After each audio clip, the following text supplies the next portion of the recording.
Hey, everybody. Thank you for joining us today for Webinar Wednesday and for making the adjustment to a new time. We are joined today by Dr. Mark Morgan from our Food Science Department. I'm sure many of you know him and have heard him speak before. And today he's going to be talking about value-added dairy processing from a food safety and best practices standpoint. So as with all of our other Webinar Wednesdays, I'll be sending out the link for the completion survey following this webinar, along with the webinar recording if you have to jump off early, or if you have anyone else that you think would benefit from this information. So do remember, please, to fill out the completion survey if you need Master Dairy credit. As much as I love trying to figure out who BX57 is, I don't know. So make sure you fill out that completion survey, give us your name, tell us what you liked, what you want to hear about in the future, and we'll get you counted for credit for that one. And with that, Mark, I'm going to turn it over to you in case I've missed anything, and take it away. All right, thanks, Liz. Okay, well, Liz says maybe the bandwidth is a little slow, so I'll just turn my camera off and continue from there. But what I wanted to cover today was just some intro information on food safety hazards and best practices. This would take several hours to complete in totality. So I'll just do some of the main parts. I want to acknowledge my co-author here, Clint Stevenson at NC State. He and I had put these slides together for the traveling workshop that we did, one-day workshop. And I used most of those slides and cut out some sections. So just an overview, we'll talk about how food safety and a food safety plan can actually save your business, or hopefully save your business. What are the main food safety hazards? How can you minimize some of them? I originally said avoid, but you really can't avoid some of these hazards. The best thing you can do is minimize their impact or likelihood of occurrence. And then we'll talk mainly about good manufacturing practices to control some of those hazards.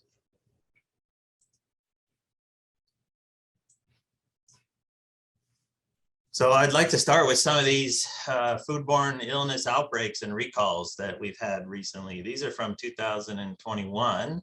This was an outbreak for raw milk Gouda-like cheeses, and it had a Shiga toxin producing E. coli that sickened 7 people. This one is from British Columbia. So that's an example of our raw milk Gouda that still had E. coli survive, even though they had aged it for the recommended amount of time.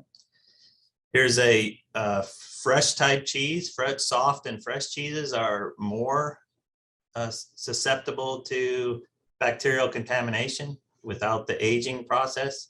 This one was actually made with pasteurized milk and still had some listeria issues associated with it. And you can see the distribution of states that was affected by that outbreak. 2021, September, taco cheese curds, presence of wheat. So we'll talk a little bit about allergens, and allergens being the largest cause for some recalls for products that are FDA regulated. Cheddar cheese with another listeria issue. This one sold through Whole Foods and widespread. Finally, some recent cheese ones from 2021. These are a little older. Goat milk cheese, listeria. You're going to see a common theme of listeria. Listeria is a pathogen that likes to live in the processing environment and can get into the cheese and contaminate it after processing. Even milk, whole chocolate milk. They found that this was not effectively pasteurized, so they decided to recall it. So in this case, no illnesses occurred, but then looking through the records or an audit, they discovered that the pasteurization conditions were not adequate, and so the product may have been unsafe, so they triggered a recall. This 1% low-fat chocolate milk was found that it may contain sanitizers. They detected that during some quality control testing. And here's chocolate milk with undeclared eggs. So the labeling was not correct to point out that there was actually an egg allergen in that product. Some more recent ones. This is the most recent one that I picked up. Chocolate marshmallow premium ice cream with undeclared peanuts. And consumers actually reported in to the company that their chocolate marshmallow ice cream inadvertently had peanuts in it, and it was filled with chocolate peanut butter cup ice cream instead of chocolate marshmallow ice cream. So this is one of the big issues with allergens and the labeling. So you can imagine that this chocolate peanut butter cup ice cream was being manufactured after the chocolate marshmallow, but someone didn't get those containers off of the processing line. And here comes the peanut butter ice cream, gets into the chocolate marshmallow container. And that triggers a recall because those containers don't say that they contain peanuts, which is a required notification on the packaging, either in the ingredient statement or may contain statement. So these recalls are the reasons for this discussion. And how do we avoid or reduce the likelihood of a recall? Sometimes we say it's not if you're going to have a recall, it's when. Anyone that's manufacturing a food item, there are so many hazards out there that any one thing can trigger a recall. So developing a food safety plan, training employees on food safety, following best practices in the industry, and keeping careful production and sanitation records. These are all things that you can do. They will help minimize the incidence of a recall, hopefully.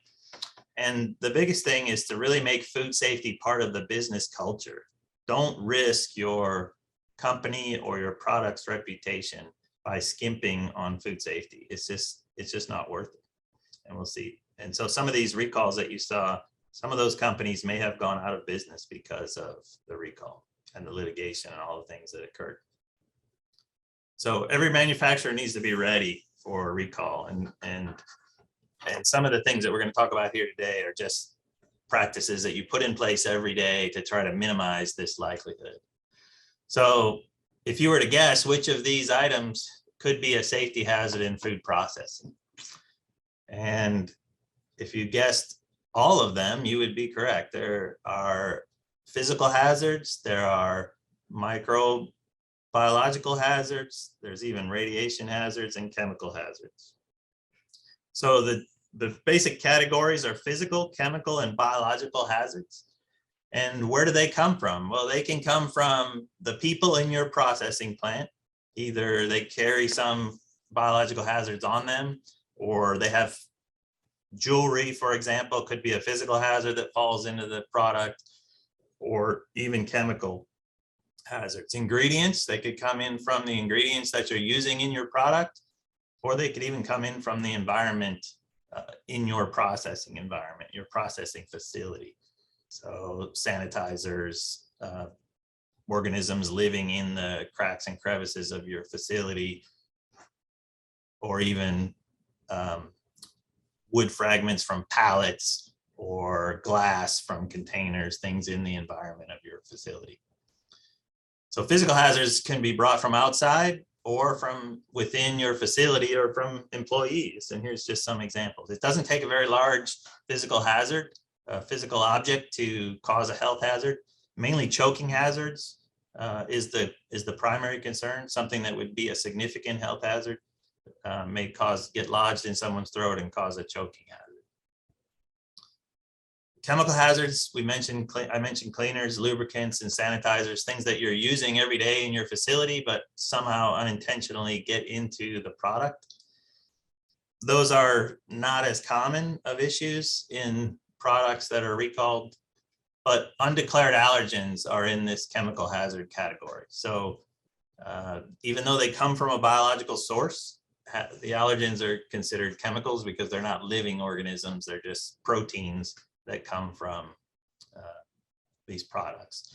So they can cause anaphylactic shock, and they are the #1 cause of food recalls. If you go to an FDA website for recalls, withdrawals, and market withdrawals, you'll see that there's a lot of recalls due to allergens. The two main problems with allergens are undeclared allergens on the packaging label.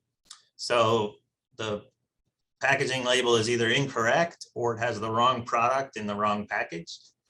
Or the second one is unintentional allergens in a food product. So we call this cross-contact, allergen cross-contact. So excuse me, allergens get into the food product from the equipment or another product that you had that allergen in it, and it got into a product that wasn't supposed to. For example, you're making vanilla ice cream on a processing line, and it picks up peanut allergen from a Rocky Road peanut type ice cream product. So residue on the equipment gets into the product unintentionally.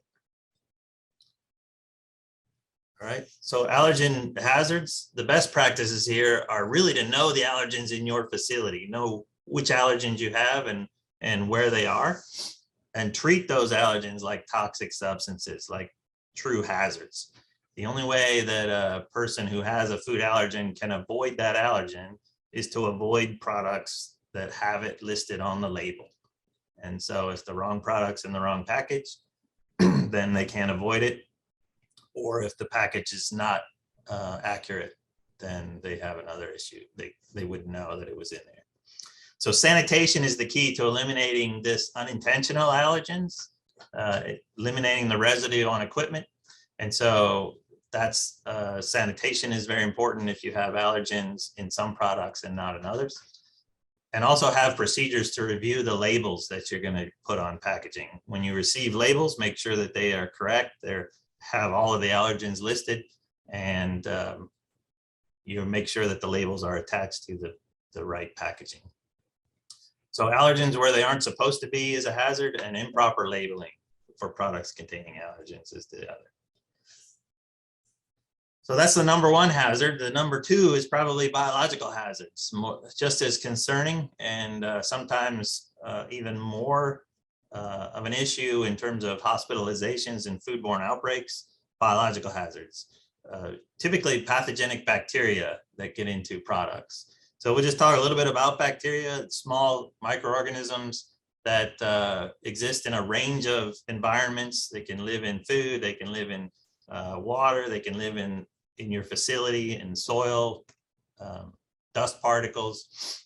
They can even live in and on our bodies. So we have more bacterial cells in and on our body than we have our own mammalian cells. So there is a symbiotic relationship there with E. coli in our intestinal tract to help us digest food. There's bacteria all over our skins as well. But the ones that we're talking about here are the bad ones, let's say, the bacterial pathogens, the organisms that can make us sick, either by ingesting them or ingesting a toxin that they may produce. Some of them may produce. So there's numerous ones, but we will narrow it down to these 4 for today's discussion, and maybe most appropriate for dairy products. Listeria, and Listeria is a species that has numerous different organisms. Listeria monocytogenes is the only Listeria strain that is actually a pathogen for us. E. coli, there's lots of different E. colis. And I mentioned we have E. coli in our intestinal tract, help us digest our food. But E. coli 0157H7 is the one that causes some serious issues. Salmonella, seems all strains of Salmonella can make us sick. And then Staphylococcus aureus is another one that some of us, in some cases, maybe 50% of us actually carry in our sinus cavities. So Listeria, what's the illness associated with it? And you're going to see that all these are similar: fever, muscle aches, abdominal cramps. The key of this one is that it's an extreme danger for pregnant women because it can abort a fetus in the third trimester. And so sometimes pregnant women are encouraged not to eat certain ready-to-eat foods that could be contaminated with Listeria monocytogenes. It's very hardy and adaptive, found in any kind of wet environments, soil, vegetation, water. It can be what we call a house pet in a processing facility. It can set up shop in cracks and crevices within the facility and be difficult to eliminate.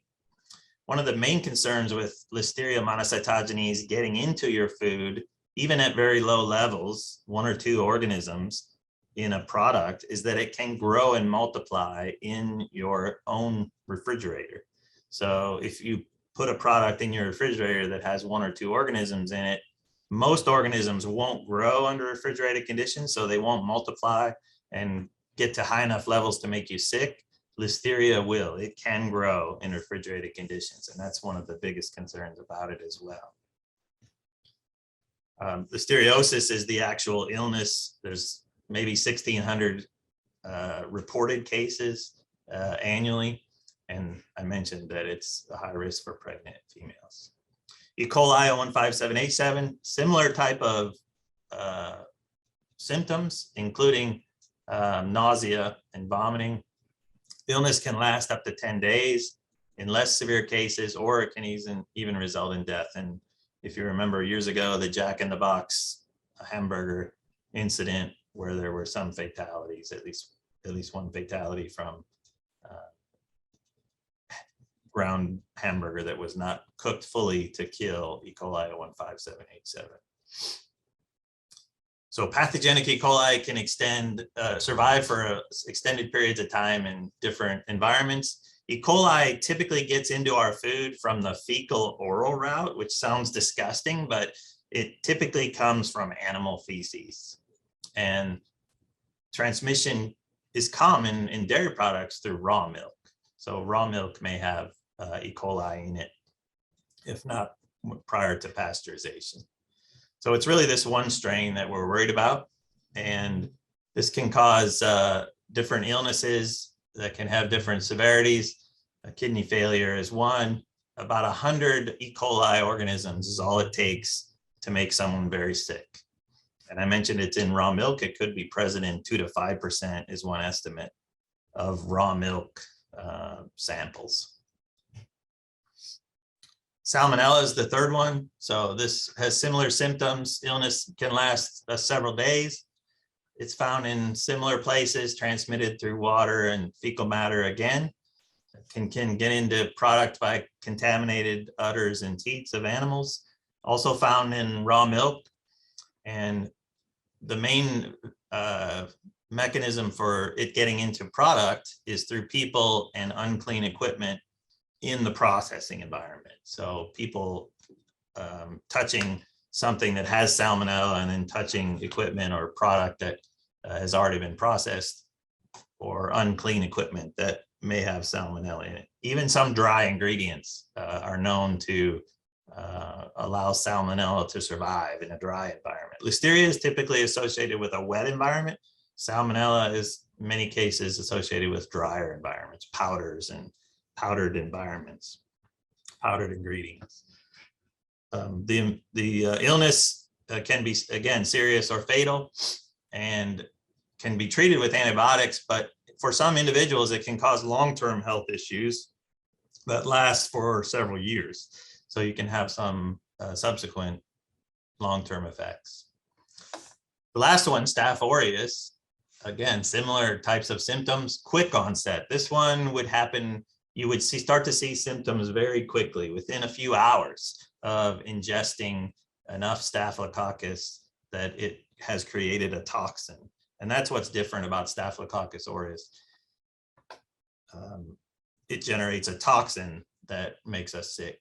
So readily transmitted through direct contact of individuals with a product, or through the air, raw milk provides a great growth environment for Staphylococcus to rapidly multiply. And the common vehicles of transmission into a dairy facility are from contaminated milking equipment or employees that may be carrying the Staphylococcus bacteria.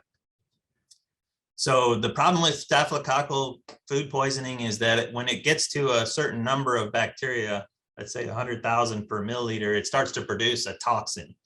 And that staphylococcal enterotoxin is what makes you sick.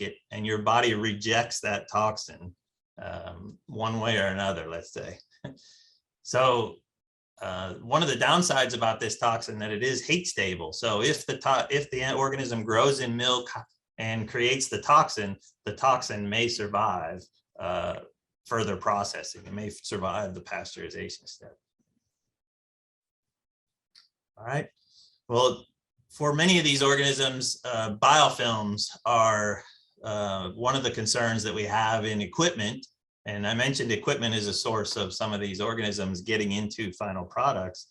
So if they're on the equipment long enough and you don't remove them by cleaning and disinfection or sanitization, then they can set up biofilms in the equipment, especially poorly designed equipment that has cracks and crevices in it. So regular and effective sanitation is really the key to controlling and eliminating some of these organisms on the equipment and preventing them from generating these biofilms that can allow the organism to continually recontaminate product. The controlling these biological hazards goes all the way back to the farm. Has to start on the farm level. I mentioned that raw milk and udders and teats can be contaminated with some of these organisms. So we have to control these biological hazards all the way back, starting at the farm level, and carry that all the way through post-processing. So that's where a food safety management system comes in the processing side. That's where I want to focus. Documentation of food safety controls that you're going to implement in your processing facility. And this is a method of creating controls within your process to minimize these food safety risks, whether they're biological, chemical, or physical, and typically required of all food manufacturers. So other food safety ordinances we have, the pasteurized milk ordinance is one example that controls biological hazards in fluid milk, but it really doesn't say much about the chemical or physical hazards. So a food safety plan or food safety system is also a good thing to have to consider those other hazards. And so even for fluid milk, which a lot of people think, well, it's under the pasteurized milk ordinance, so that controls everything, but it's not necessarily the case. Physical and chemical hazards are not part of that as per se. All right, so what do you have to do as a food manufacturer or dairy processing manufacturer? Well, first of all, you need to make sure that your individuals have the required training. So qualified individuals are just people that work in your facility that have had some training on food hygiene and food safety principles, as well as training adequate to do their jobs.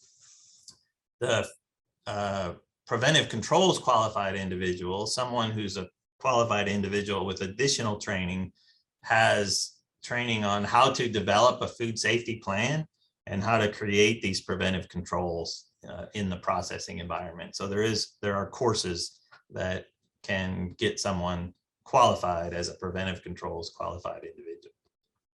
I don't have time to go into all that in detail, but both of these individuals need training. So you need to ask yourself, do you have someone at your facility who manages food safety or the controls in place and keeps records of that and reviews those records? That's typically the role of a preventive controls qualified individual, someone who's taken some training that's approved by FDA. Another thing you can do, which is required by all manufacturers, is to adopt good manufacturing practices, what we call GMPs or CGMPs, current good manufacturing practices. So this covers a lot of different topic areas, and we'll go through some of these today if we have time to get through them all, to give you an idea of some of the things you can do in these areas to try to minimize these hazards. And then finally is adopting an entire food safety plan, a written document that describes what hazards are in your facility, how you prevent those hazards, what you do in the process, how you operate and monitor those procedures and keep records of that, as well as even developing a recall plan to recall products should the inevitable happen someday. All right, so the food management systems, involves all of these things.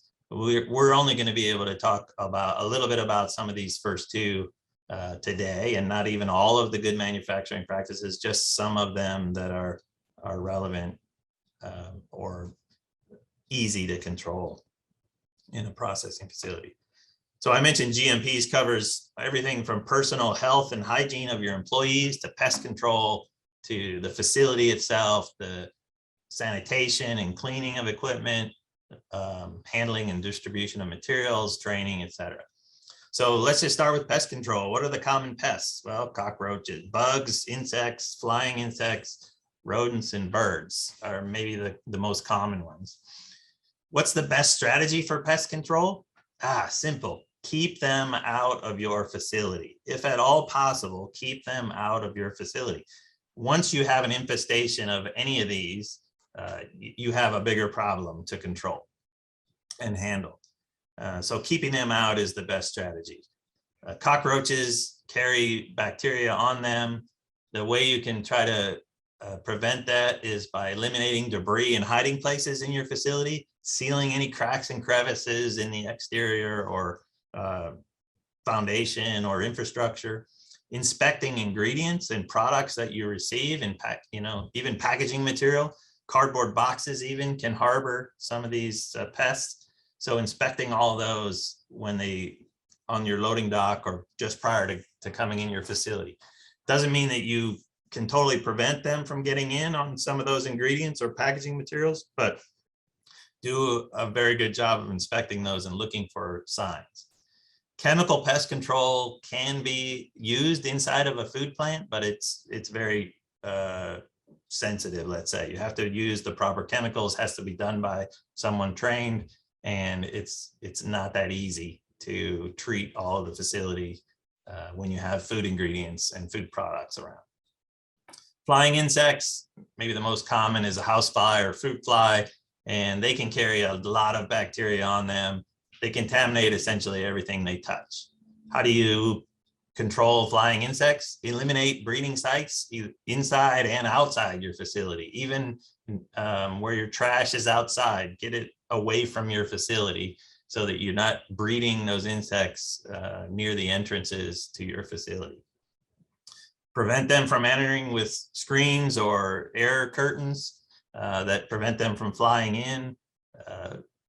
Use traps if you can, fly traps or even bug zappers. The problem with a bug zapper is that just explodes the flies and spreads the bacteria on them all over in your facility.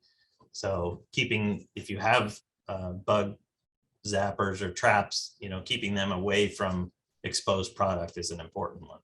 And chemicals is sort of a last resort again.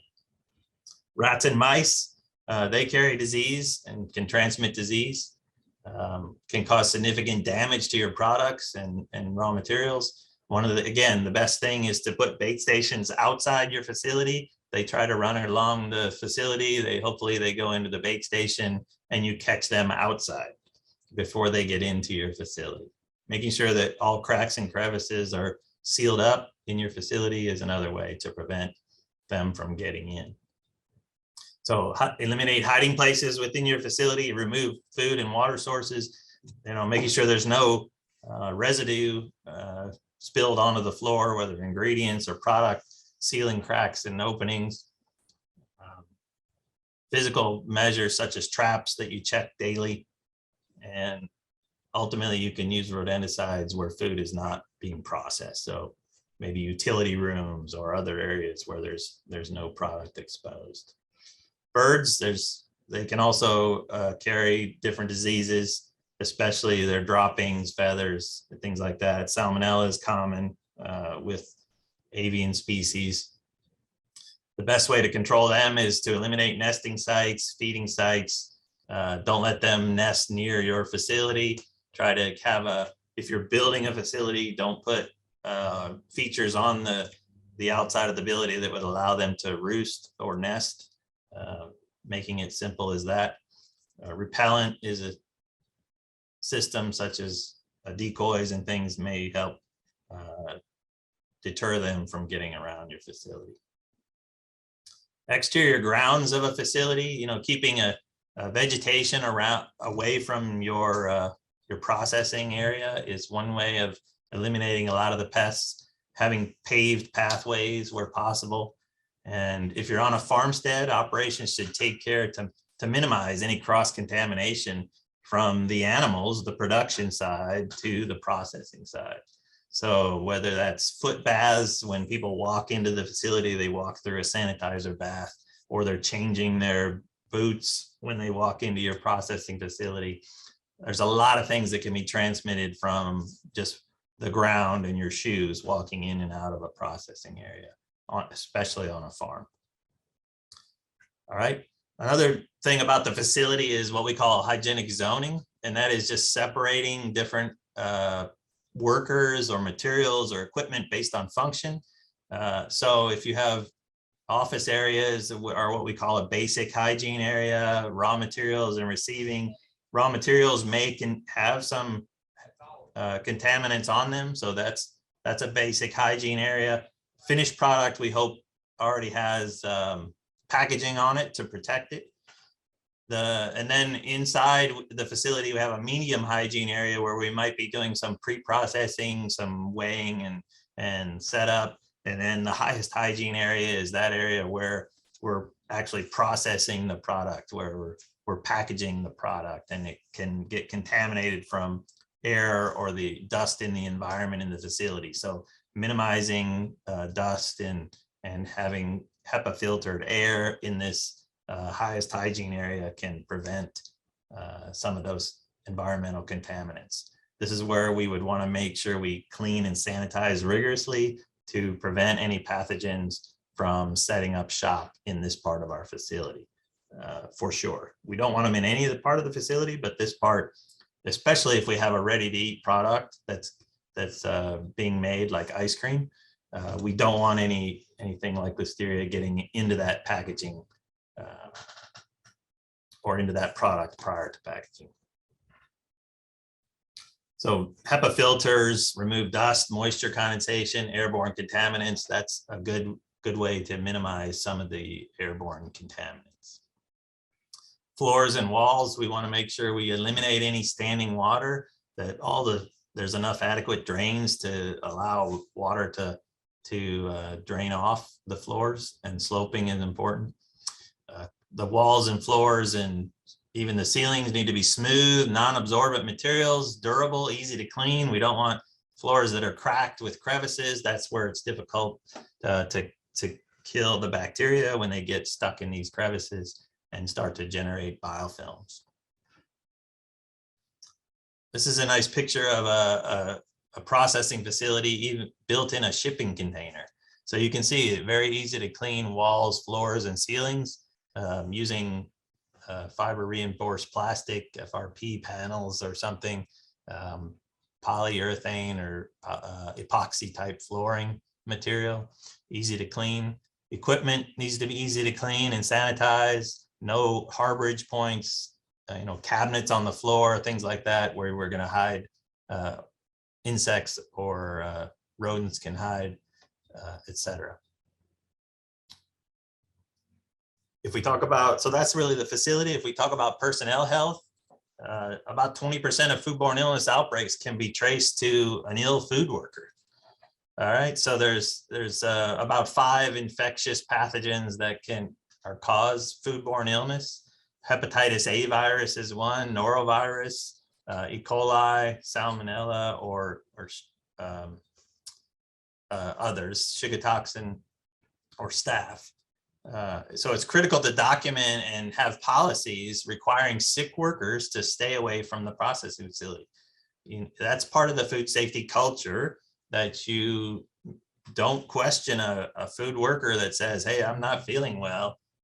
Fine, don't come into the processing facility. We don't want to transmit any kind of foodborne illness or bacteria or virus to our products from sick employees. Other personnel hygiene practices, keeping clothing clean, making sure they're removing their jewelry, covering their hair. Hair carries a lot of bacteria on it as well.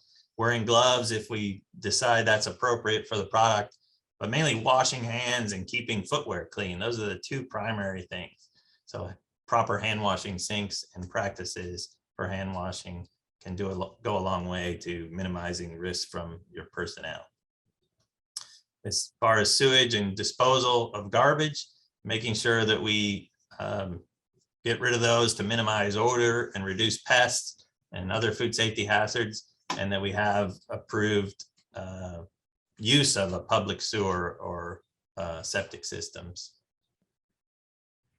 I mentioned hand washing facilities, make sure they're located in key locations, and good signage to remind people to wash their hands, give them even the proper soap, temperature, water, single-use towels, things that they can do to make it convenient to wash their hands. If we talk about equipment, most dairy processing equipment is certified by a company or an organization called 3A. They look at the design, the hygienic design and of the equipment, make sure that it's suitable for processing milk and milk-like products. So the materials that are used are pretty much stainless steels so that they don't corrode and rust, have very smooth surface finishes, polished finishes in some cases. Their installation and maintenance is such that they minimize the risks of harboring microorganisms. So there are standards for a lot of different types of equipment, and those that meet the standard can get a 3A symbol. So a lot of regulators are looking, especially in bottled milk processing, looking for 3A approved equipment. Even if it's used equipment, if it has been designed according to the 3A standards, then it's still preferred over equipment that doesn't have a 3A symbol on it. Here's an example of a very small scale pasteurizer, maybe 15 or 30 gallons, I forget which, but it has a 3A symbol associated with it. It meets the requirements for a 3A certified pasteurizer. Has a chart recorder, has a temperature controller, has a temperature indicator, a mixer, the proper valves and surface finish on the equipment that says it should be of sanitary design and easy to clean. And there's lots of different companies that have different certificates for small scale. I mean, this discussion was for real small scale processors, people looking for batch pasteurization of milk for processing. And so here's just an example of some. Other equipment to avoid are really porous materials. Wood can be used for aging of cheeses, but we prefer to avoid any kind of wood or cast iron products because they absorb liquid or bacteria, or they can corrode and make it more difficult to clean and sanitize. Plastics, there's a lot of plastic and rubber materials, polymers used. They don't hold up as well as stainless steel, but if their surfaces are smooth and they're not nicked up, then they're suitable, and they're typically easy to clean. You just need to inspect them frequently for wear or damage that could be a harborage point for bacteria. Some equipment has glass associated with it, and even glass can be used as for bottling milk. So if we have glass in the processing area, then typically we want some sort of a procedure in place to make sure that any glass that's in there is break resistant or shatter resistant, durable, maybe heat resistant. And if it's not, then we need a procedure to say, if glass is broken, here's what we're going to do to handle it. Here's how we're going to segregate any product that might be in the vicinity of that broken glass, how we're going to avoid any broken glass from getting into the product or the containers. So written procedures that employees can follow to try to minimize the risk of that foreign object getting into the product. Paper and ceramics. Paper is okay, typically is single-use items. There are some membrane filters used in dairy processing. They're made of ceramics. Again, these are suitable. We just need to make sure that there's no contaminants that can get into the product from those. Equipment and control panels. Typically, we want these mounted and sealed onto the wall with caulking so that you don't have to clean behind them, or stand off of the wall so that we can clean all around the surfaces of them, and ideally slope the top of these cabinets and panels so that water doesn't settle on there, or dust, minimize the amount of dust that builds up. Typically, we don't like a lot of horizontal surfaces where dust and dirt can build up in the processing environment. Just a little bit on motors, notorious for collecting dirt, especially in these fan areas. So we want to make sure that they're positioned so that, this fan is not blowing onto any kind of product or packaging material, likely to elevate these off the floor so that we can clean under them. I've seen a lot of motor and pump platforms that are about 3 or 4 inches off the floor. And when you look underneath, the underside of that platform is just totally nasty with dirt or debris. Very difficult to clean when it's that close to the floor. Just making sure any compressed air we use is filtered is another good practice. Making sure we can get all around the equipment for cleaning and sanitizing. Just some more on overhead structures, keeping stuff off of the floors. Just a little bit about wet sanitation. So typically sanitation includes both cleaning and sanitizing. And so we'll try to get rid of the solid material by scrubbing or scraping, and then rinsing off with water, maybe cleaning with a detergent, rinsing again, and then finally following that with a sanitizer if appropriate. So cleaning is really the removal of food debris and soil, and is a prerequisite for effective sanitizing. You can't really use a sanitizer on a dirty surface because it will react with the dirt and not kill as many bacteria as if it were a clean surface.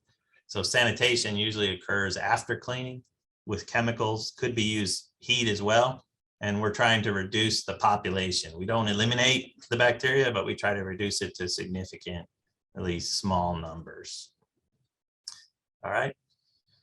And there's hours that we could talk about cleaning and sanitation, but just remember that those 2 steps are very important. Maybe one of the most important in any kind of a processing facility, cleaning and sanitizing before production, both for quality and safety reasons. Training and education, I mentioned. Employees, typically you want them to have some annual food safety training and job training or food safety training relevant to their job, and keeping records of that is important. Just a little bit on process control. So things that you can do in the process to eliminate or slow bacterial growth is important. So we'll go through an example of cheese making, but the bottom line is milk and milk products are very good growth media for bacteria.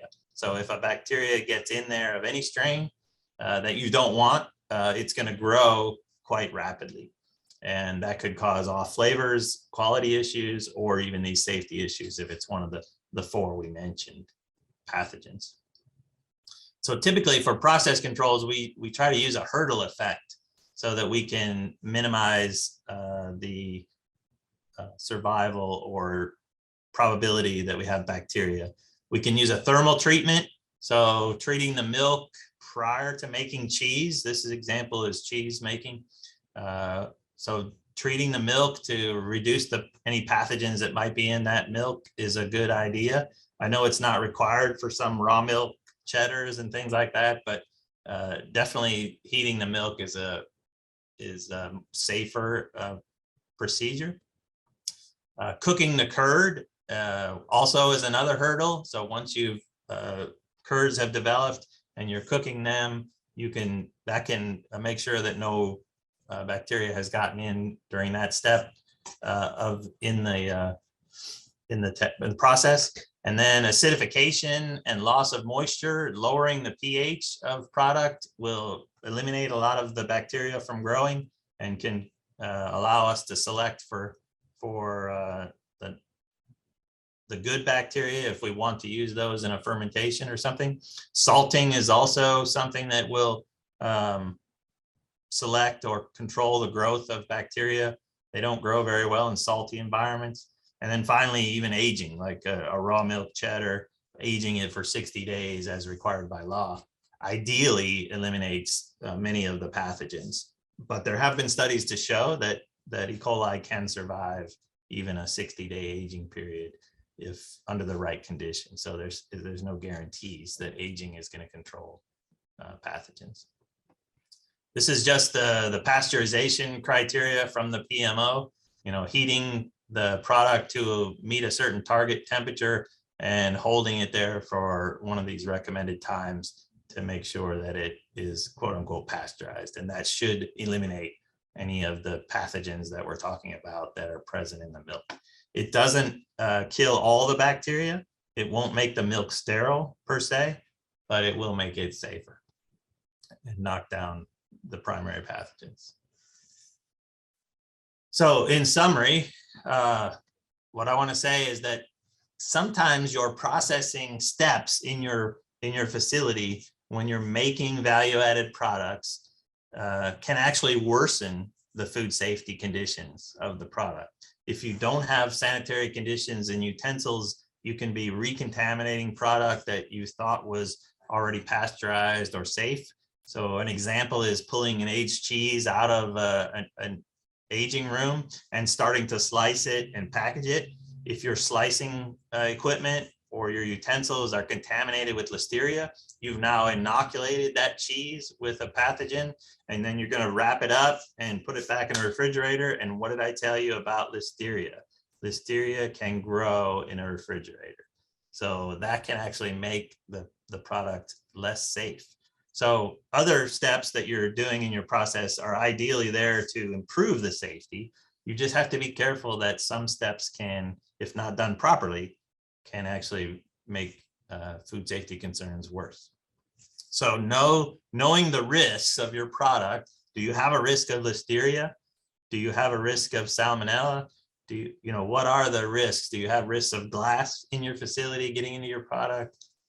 Knowing the risks for your product and what can go wrong is really one of the first steps. Looking at what recalls and foodborne outbreaks have happened in similar products, like cheeses that are similar to yours, ice cream or fluid milk, for example. Knowing what other companies have had issues with is a good place to know what could go wrong in your facility. And so ask yourself, what am I doing to prevent these hazards?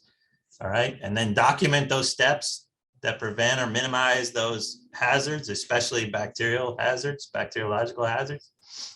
And a lot of those steps may be following good manufacturing practices, even though those are no guarantee. Those are the first line of defense, let's say.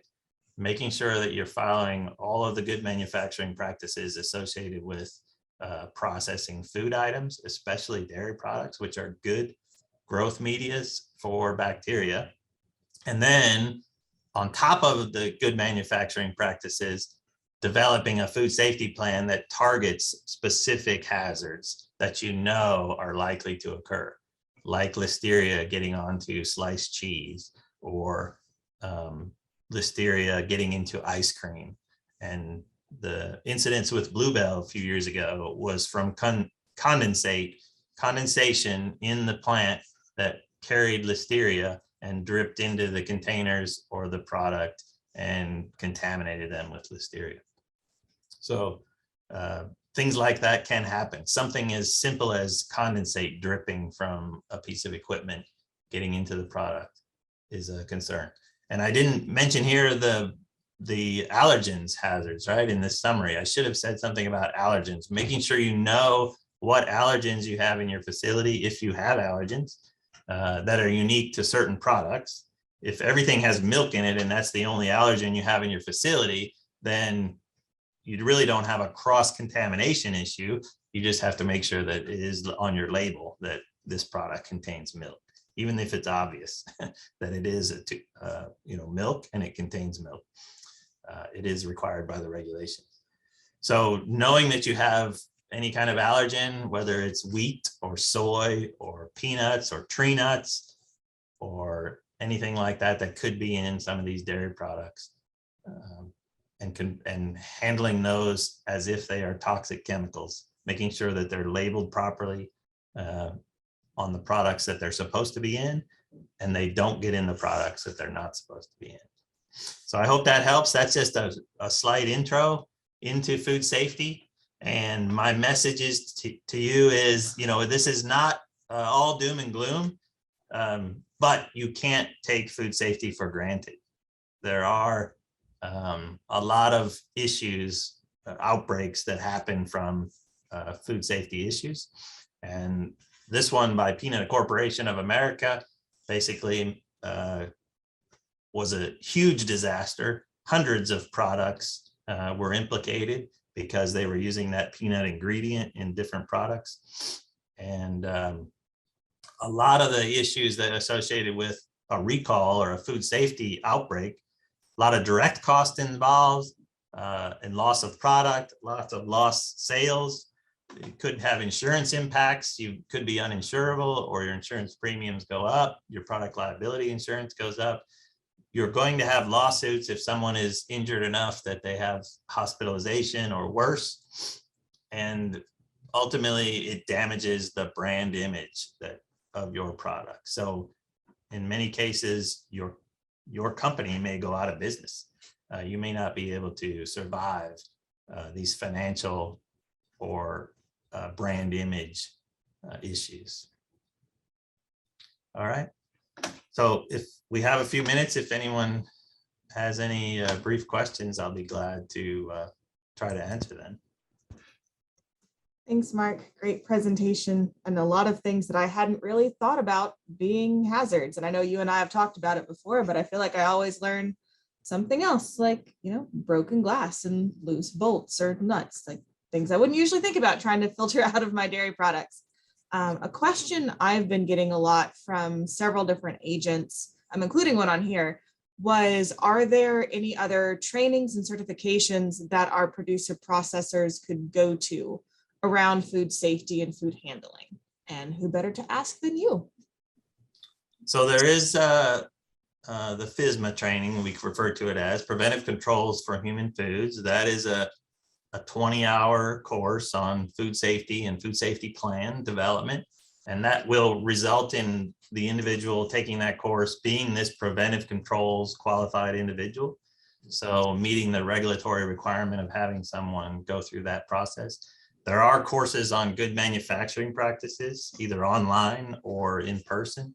There are other food safety related courses that other people offer. There are even auditing type courses of preparing for, if you're selling to a large retailer like Walmart or Kroger, they may require you to get SQF or other certifications. And so there are trainings on those types of things as well. So forth, like that FSMA training, when would that be happening again? And do y'all do them? Do they have to go somewhere else? Yeah, no, we have them here. We've done them. We did one 2 weeks ago, I think. We just had one 2 weeks ago. We have them periodically, maybe twice a year, if we get enough people that are interested. And then if you go to the FSPCA website, there are a list of courses that are available around the country. FSPCA is the organization that advertises a lot of those courses. Is at least one that is online as well. I think it's by Registrar Corp. But it includes an exercise of going through and looking at a food safety plan for a company throughout the course, and then exercises where we break people into small groups and have them develop a food safety plan for another type of company, another type of product. Thanks, Mark. Any other questions for Mark?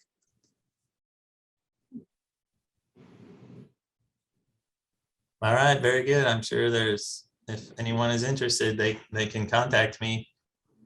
I didn't have put my contact info on there, unfortunately, but you can find me at the university. Just look for mark.morgan@tennessee.edu. And I can send that out in our follow-up email as well, just in case for some reason all of yours Google broke at the same time. You know, things happen. Thanks, Mark. We appreciate you. All right.